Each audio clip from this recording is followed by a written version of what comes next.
it be great to buy all your rental properties with cash?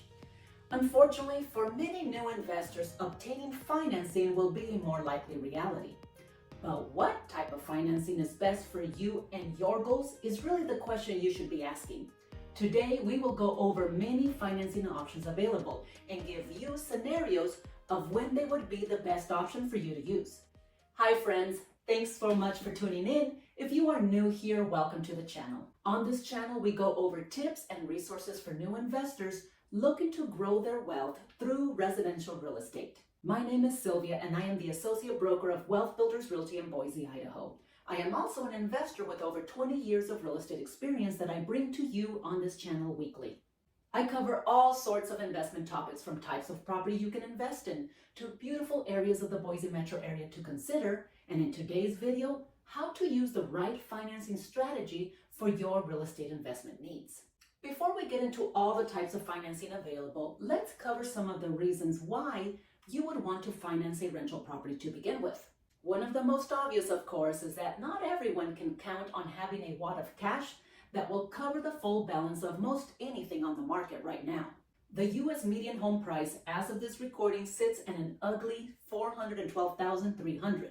Saving up that much money to buy it outright could take a very long time. But even if you did have an unlimited supply of money at your disposal, there are several reasons why opting to finance a property would still be a viable course of action. If one of your goals is to grow your rental portfolio quickly, having the option to leverage other people's money, OPM, would certainly offer the ability to accomplish that goal easier than saving up and buying each one cash. There is also the benefit of asset protection provided by any debt carried on your properties. The fact of the matter is that tenants introduce an added element of risk to any investment in real estate. If there was an accident on one of your properties, the way a lawsuit could play out and subsequently the amount of money you stand to lose could very well be influenced by the amount of equity you have in the property.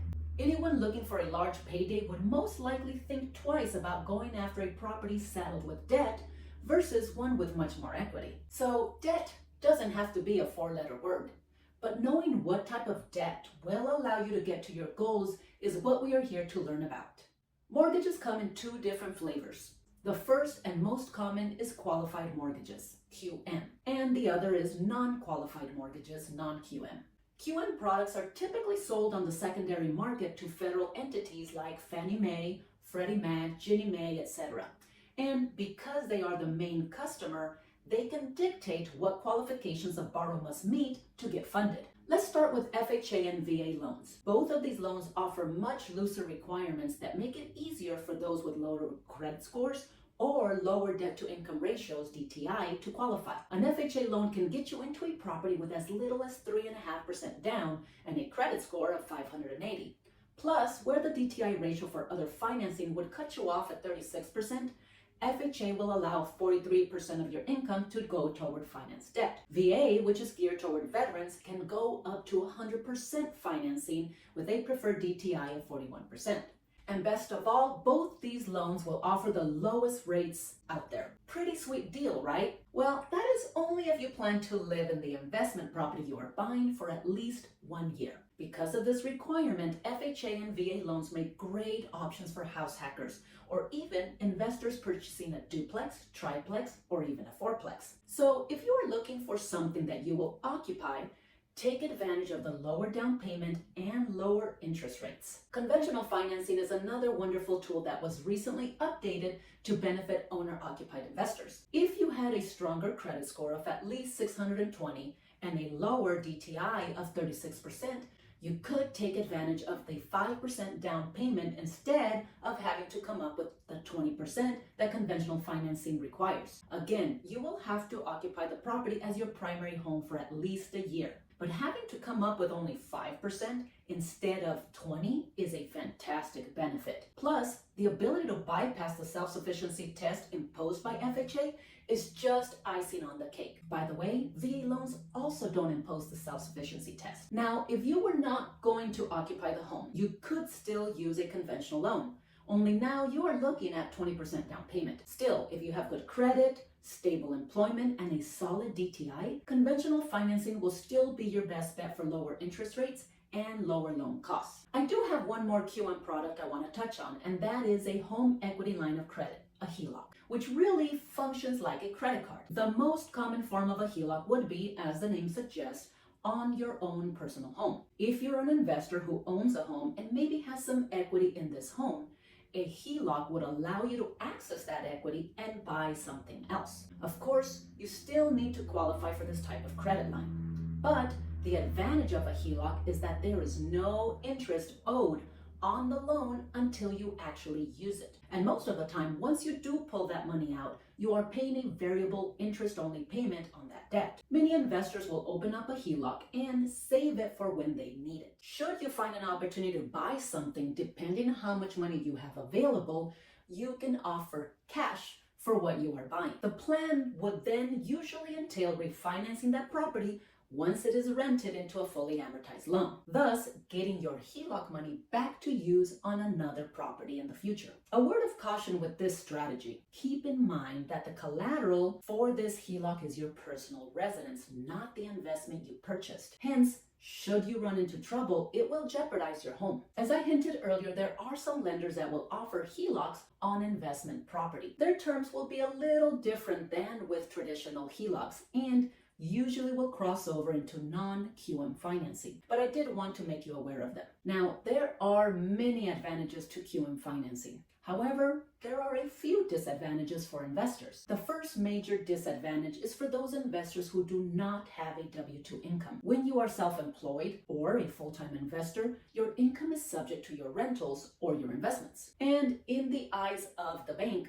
those investments will always carry more risk than a salary job. Plus, if the majority of your income is coming from other rentals, QM financing will normally only count up to 70% of that toward your income. And last, if you are a fan of LLCs and do the majority of your business through your LLC, then QM financing will certainly complicate things. Fannie Mae and other GSEs have a hard rule against closing a loan in the name of an LLC. And while you can move it into an LLC down the line, trying to refinance that property will require you to transfer it back into your name to do the refinance. Thankfully, if you are this type of investor, you have a few more options at your disposal through non-qualified mortgages. First up are portfolio loans. These loans are not sold on the secondary market to GSEs, and in fact, many are kept in-house. Usually, these will come from local community banks and other local lenders. Since they are not sold to Fannie or Freddie, the lender issuing the debt can set their own requirements for qualifications. One of the major advantages is that you have the opportunity to set up a good relationship with these lenders. In the case of your local community bank, if you were to have a bank account there for your other investments, you could negotiate better terms for your loans. And although these loans will be more expensive in terms of origination fees and interest rates, you will have the flexibility of buying through your LLC and even using the property instead of your personal credit to qualify. Plus, as you continue to build that relationship, terms for your future loans could continue to improve. Private money from smaller lenders is also a great option for some investors. If you are looking to fix and flip a house, meaning you will have the money for a shorter term, private money might be a great option. While they might be the ones with the least requirements to meet, they will carry the highest cost. Still, if you are only borrowing that money for a few months while you rehab a house and get it sold, the fees and interest paid might warrant the price. Many other types of lending might want you to keep that loan for a much longer period, allowing the lender to make their money on the interest paid. And some non-QM financing, like DSCR loans, will have steep prepayment penalties to contend with. Since they have the least restrictions, LLCs are okay, and they look at the property for collateral instead of requiring a personal guarantee as other loans might want. Finding a good investment is key here. Our next two options are a bit more nuanced, and a chat with your financial planner will be in order. However, for the savvy investor, they could prove to be a great option. The first option is borrowing your own invested money from a retirement account like a 401k. One of the major advantages of borrowing from your own 401k is that while your withdrawals from this account are taxable, loans taken against it are not. And the interest rate on this money could be more competitive than some of the other non-QM options we have discussed. These loans also don't report to your credit. And finally, the right opportunity might garnish a much higher return on your investment than letting it sit in the market. On the flip side, the balance you can borrow from your 401k is limited to 50% of your vested money or $50,000, whichever is lower. You generally have 5 years to repay the loan, and if it's not, you could find yourself with a taxable withdrawal and penalties to boot. There's also the small issue with your employment. Most 401ks are through your employer. If you leave that job while having this loan outstanding, they might require you to pay it back sooner than the 5 years. As in immediately. Because of the smaller dollar amount available in 401k loans, these work great for investors who are investing in cheaper markets and possibly in fix and flip situations. In this case, $50,000 could get the deal done.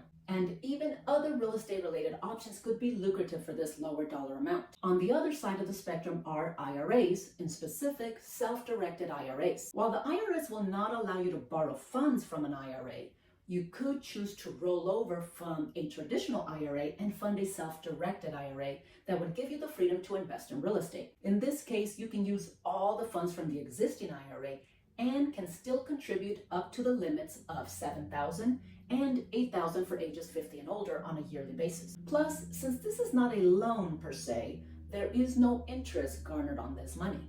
There are no requirements to meet with your LLC or your personal finances either. There really isn't a repayment schedule. That money stays in there so long as you own the asset you buy with it and continues to grow tax-free or tax-deferred, depending on how the IRA was set up. Further, using an LLC with this option is favored and comes with its own benefits. Still, using a self-directed IRA does come with its own restrictions. SDIRAs have rules on what you can invest your money in and what you can't. The property you buy cannot benefit your immediate family, called disqualified persons. This means that if you were looking to buy a vacation home or invest in a condo for your kid to live in while he goes to college, you can't. And what you buy has to be for investment only, meaning house hackers need not apply. You can learn more about self-directed IRAs here and how to buy real estate with one here.